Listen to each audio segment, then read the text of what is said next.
Welcome, travelers, to my realm of nightmares.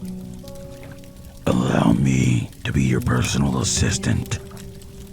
Come in, take a seat, get comfortable. For when you step into my realm, there's no stepping out. Hello, travelers. PA Nightmares here. I've noticed that over 30% of my viewers are not subscribed to the channel. So, if you're a new or a returning viewer and you haven't subscribed to the channel, please consider hitting that subscribe button. And if you like what I do, liking the video and commenting as well, as it really helps push this video into the algorithm and it really does help the channel grow. Well, I've taken enough of your time. On to the main event.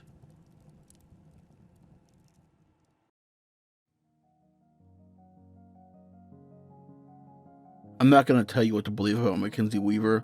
At this point, I'm not even sure what to believe. I'll just tell you what I've heard and what I've seen. Then you can draw your own conclusions. Maybe you even know something I don't, and can help me figure it all out. I first heard about Mackenzie from a guy I knew back in college. I won't use his name here for, let's say, certain reasons. I didn't really talk to him a lot. He wasn't the kind of guy it's easy to have a conversation with. But he was definitely the kind of guy who would know about conspiracy theories or urban legends if you wanted to know about that kind of thing. I never did really, but he liked to talk to me anyways. I think we were studying in the cafeteria, or it might have been in class one day, before the teacher showed up. Either way, he leaned over to me and asked if I had ever heard about Mackenzie Weaver. I said no, but I was already groaning on the inside. It was always something with this kid. Usually some tall tale about Stonehenge, or elves, or the airplane disasters. Nothing that quite fit with reality. I didn't listen very hard that day, but I got the gist of the story. Mackenzie Weaver was some girl who murdered a lot of people at her high school in Wyoming. The cops killed her when they showed up, but, and here's the kicker, people said they saw her up and about after the fact. I know. My first thought that he was trying to pull a real-life chain email on me. Forward this message to 20 friends, or Mackenzie Weaver will kill you in your sleep. Ooh! I think I might have said that to him, but maybe I didn't. This was a while ago, and I drank a lot in college. Either way, I ended up brushing him off, cause the probably made-up story of some girl going crazy and killing her classmates didn't seem that interesting to me. A couple of days later, we were at a party off campus when he mentioned it again. I was just trying to have a good time, smoke a little weed, and let off some steam about finals. But he started yanking my ear about this urban legend I didn't care about. He went off on about how Mackenzie Weaver had come back from the dead to finish the job, and how she was killing people from her old school. Eventually, I got pretty annoyed, and told him that even the non-supernatural parts of the story didn't make sense. Like, if a girl had shot up a school, even in some podunk town no one had ever heard of, it would have been on the news, and I don't remember ever hearing about a female school shooter. You can call me a pussy for this, but honestly, what he said next sent chills down my spine. It's not anything supernatural, so I guess I didn't have a reason not to believe him. But he told me Mackenzie's murder spree hadn't been a big deal in the media because it couldn't be twisted into a debate about gun control. She had killed her classmates with a sword. After he said that, I suddenly didn't feel like partying anymore. I don't know why. Maybe I felt sick picturing kids my age in the 21st century getting sliced to pieces with a sword. I went outside to have a cigarette, and the guy followed me. I didn't admit it to myself, but I was kind of glad he did. I guess I wanted to hear more about Mackenzie Weaver, even if I didn't believe everything he was saying. He said that Mackenzie was just some random girl from a small town, totally normal, and never hinted that she was going to kill anyone. I had originally guessed that Mackenzie was bullied, or brutalized, or molested, or anything that can cause people to snap, but according to my friend, she was just this kid. She had a few friends, even a boyfriend. Her parents were still married, I asked my friend how he knew all these details, and he said he had gotten them from someone who had gotten them from one of Mackenzie's old classmates. I don't know if that meant the story had been changed or diluted through the grapevine, but my friend promised me this version was accurate. Apparently, a few factors went into Mackenzie being virtually unknown. Part of it was that she was from a small town, and part of it was her parents tried to hush it up. But I think the most realistic explanation was that she was 17 when it happened.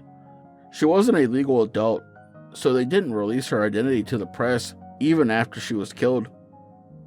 According to my friend, the conspiracy theorist, basically, people like him started talking about Mackenzie the year after she died, when a few people turned up murdered around a college in Maine.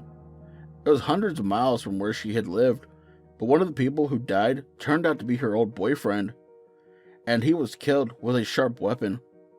I told my friend that couldn't have really happened, and he promised me he'd get me a digital copy of the newspaper article. He later told me that the article wasn't online anymore because the college had demanded it get taken down. That seemed awfully convenient at the time. So, that was the story. Some girl kills her friends with a sword and gets killed by the police. A year later, her boyfriend and a few other people get killed by an unknown murderer with a sword. Sure, it's suspicious, but is it enough to make me believe that Mackenzie Weaver came back to life? Not really. Doesn't matter how much I drink, I'm not going to start believing in killer zombies because of a coincidence. I was already back home in Rhode Island when my friend got in touch. It was just through Facebook, nothing dramatic like him showing up on my doorstep. I hadn't really talked to him since school got out for the summer, but I also hadn't forgot how creeped out I felt thinking about Mackenzie. Even if she didn't come back to life, killing her friends with a sword was pretty disturbing. One day, I even searched her online, but I didn't really find anything besides a thread on some supernatural support website where they claimed Mackenzie had been seen somewhere in Ohio right before some young guy was killed. That freaked me out for a second. Then I remembered that there was absolutely no proof whoever wrote this hadn't just made it up. Anyways, when my friend messaged me, it was about a new development in the story. According to a rumor passed around Mackenzie's hometown, she had actually been pregnant when she snapped. One of her old neighbors had heard something from her parents, who had heard something from her doctor. I guess her boyfriend, who had only 1 year to live at that point, had forgot to wear protection, and they made a baby.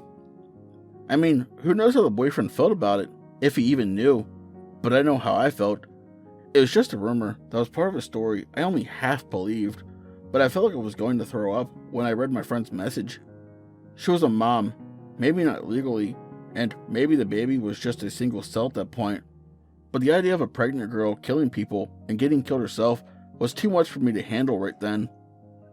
I didn't want to think about Mackenzie, but something kept me glued to my computer screen when he told me about another rumor that had come out of the Maine killings. A couple of people claimed they had seen a girl with long blonde hair, which is what Mackenzie had. He assured me, wandering around town, wearing a mask. The mask part was almost enough to make me go back to not believing. But I heard him out. It was something called a tank splatter mask. French tank operators wore them during World War I. Unlike Mackenzie Weaver, tank splatter masks did get me some results online. They were made out of leather and had these slatted eyes, while everything under the nose was covered in chainmail. I guess they were used to deflect shrapnel while operating tanks. No apparent connection to Mackenzie, but I have to admit that if I was a serial killer, I'd wear one too, just for the aesthetic. Maybe I sound like a little kid, and I guess it was weird I got this emotional online, but I wanted to know. I asked my friend if he was serious about Mackenzie Weaver, if he specifically believed she had come back from the dead. He told me he didn't know, which was probably the most down-to-earth thing he ever said, but he ruined it by admitting that the thought terrified him.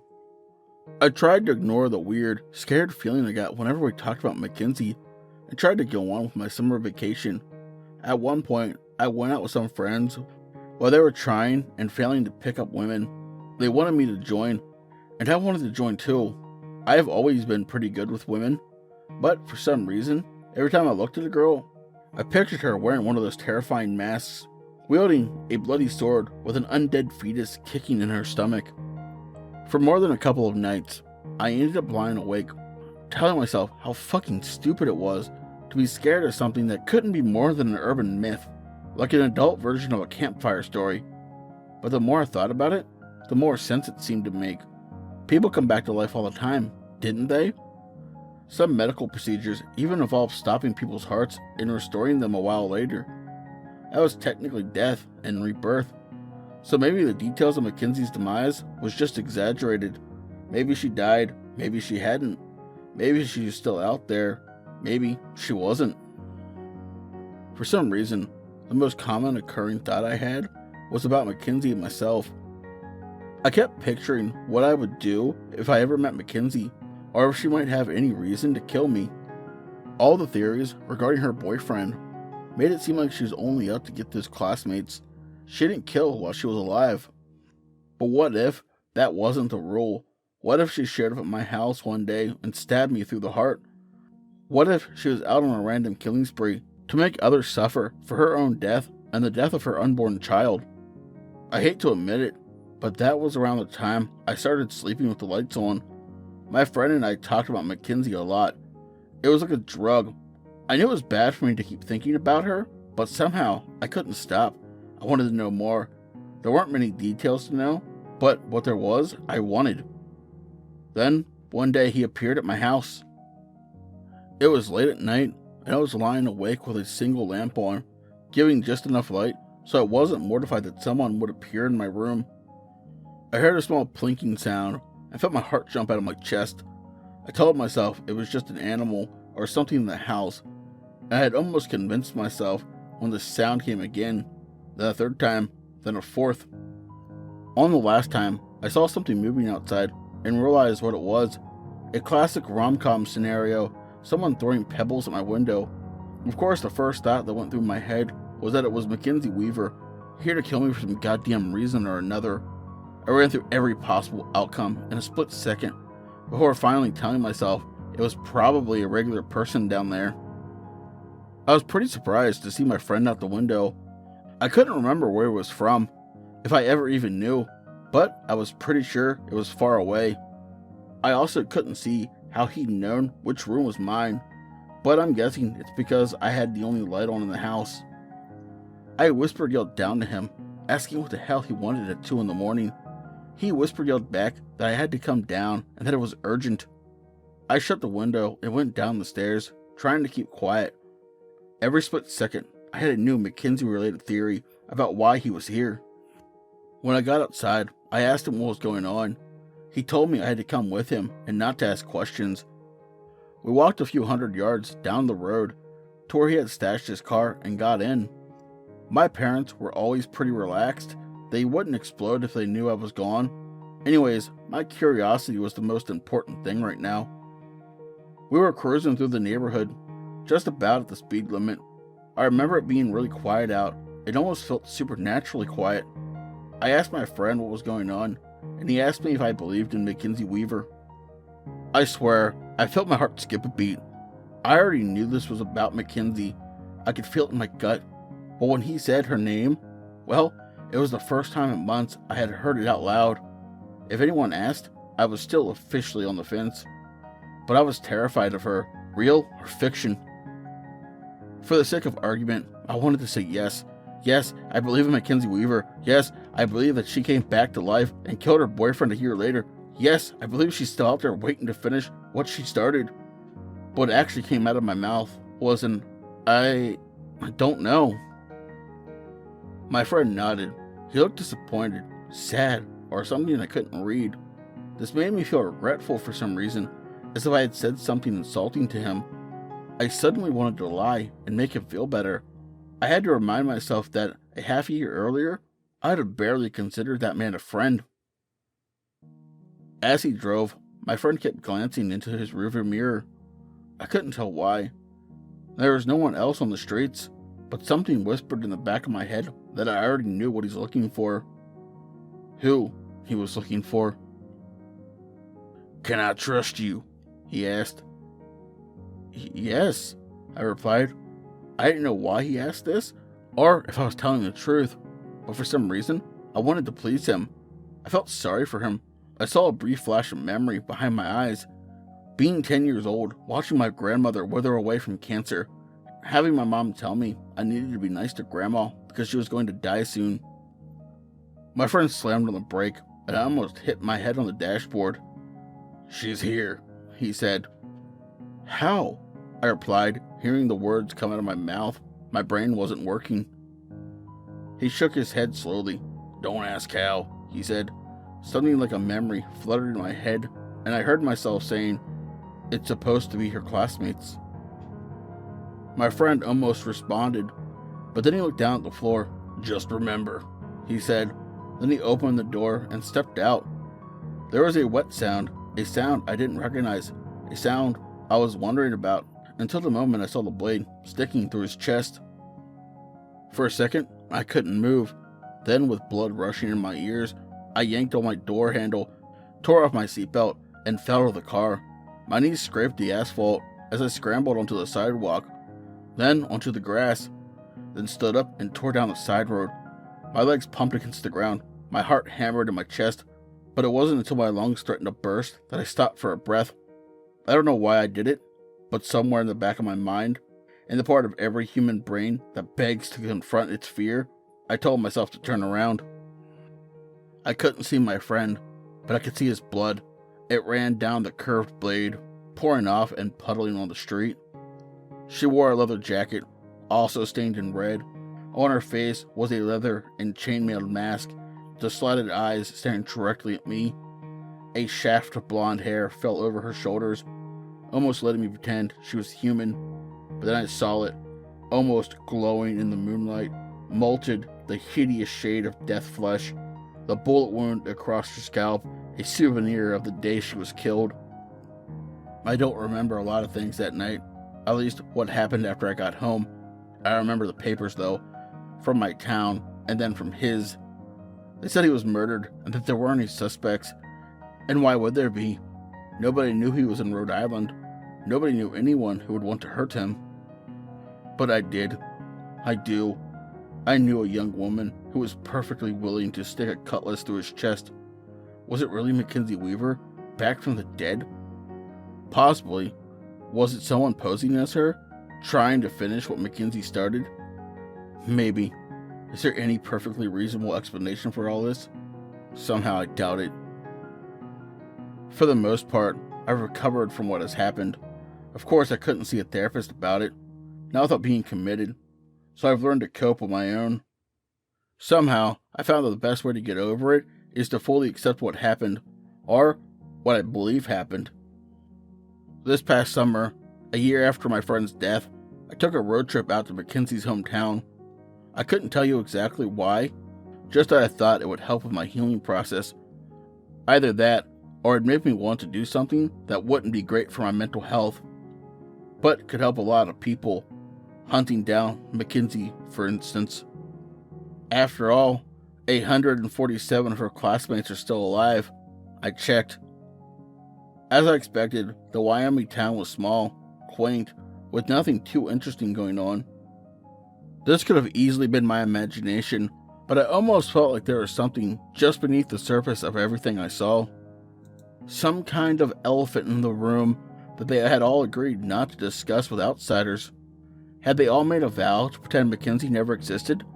Did any of them even know the rumors that she had come back to life? I spent the first day there, just wandering around, taking in the small town vibe. I had rented a hotel the night before, but hadn't gotten much sleep. Every time I drifted off, I saw my friend with a cutlass through his heart, or those slated leather eyes, somehow more expressive and more evil than any real ones had ever been. Around noon, I stepped into a small coffee house and ordered something to drink. I entertained myself with my usual time killer searching for Mackenzie sightings online. They were slightly more frequent than they had been the summer before, but I knew she hadn't reached national attention yet. When I finally worked up the nerve, I asked the barista, obviously a local, about Mackenzie. I swore to him I wasn't a journalist or a police. Still, he didn't look happy to hear the name. Of course not. In a town like this, anyone who's known for disturbing their idyllic peace would be demonized. even if they didn't return from the dead. Without a word, the barista tore off a scrap of register paper and wrote something down. He handed the note to me, and I read a name in tight cursive, Elms Grove Cemetery. I thanked him. He didn't reply. When I finally got to the cemetery, I spent the better part of an hour looking for her. But when I finally found her grave, I was surprised I hadn't seen it earlier.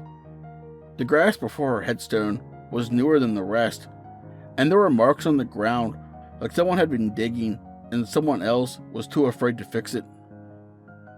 I swallowed my fear and stepped forward. The grave did belong to Mackenzie Weaver. From March 5th, 1995 to February 14th, 2013, there was nothing special about the stone, nothing that indicated magic powers to rise from the dead. What made me crouch over either a dead body or empty casket were the words written in rough, spray-painted letters across her headstone. I won't need to paraphrase here, because the following lines have become more ingrained in my memory than my own name. Though the grave couldn't keep her, and her soul wouldn't leave her, we still hear the cries of Mackenzie Weaver.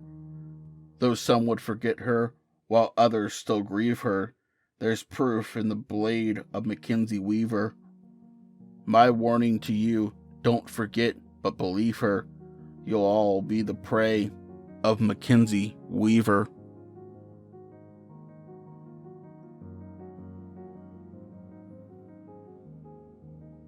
Tonight's story was My Thoughts on Mackenzie Weaver, written by Nathaniel Nelson. If you enjoyed this story, chances are you'll enjoy more of his content. I will leave his link to his website down below in the description. Please check him out. Also, let him know PA sent you. But hey, did you know I have merch? Well, I do. And if you'd like to walk around representing my realm and gaining new travelers, the link to my merch store, as well as all my other social medias, will be in the description below. As always, I'd like to say a special thank you to all my lovely Patreons. 242 Reads, Rando Calrissian, Seraphine the Midnight Bard, Creepy Clown Girl, Mia Mina, Hair Raising Narratives, Spooky Booze Scary Story Time, Lycan Trucker, and Pimp Demon. If you'd like to join these lovely travelers but light my fire, you can do so too by becoming a Patreon. Just remember, the support is always appreciated, but it is never expected. Please don't forget to like, comment, share, subscribe, and ding that bell if you're new for all future content, as it really helps push this video into the algorithm and helps the channel grow. But as always, Once you step into my realm, there's no stepping.